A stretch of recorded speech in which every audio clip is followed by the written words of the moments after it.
6 mesi di tirocinio retribuito con borsa di studio all'ufficio di collegamento della regione a Bruxelles. È quanto offre Insieme in Europa.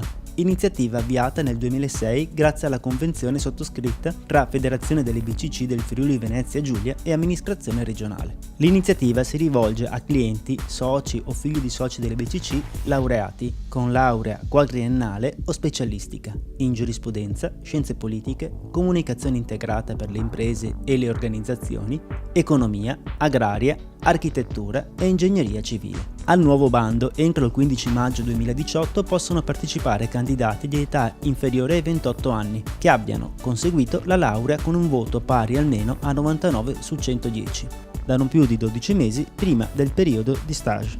Per essere inseriti nella graduatoria, gli aspiranti stagisti devono possedere una buona conoscenza dell'inglese e dimostrare di non usufruire di altre borse di studio. Al momento della richiesta, infine, i candidati non devono essere impegnati in alcuna attività lavorativa. Bando e modulistica sul sito www.bccfvg.it.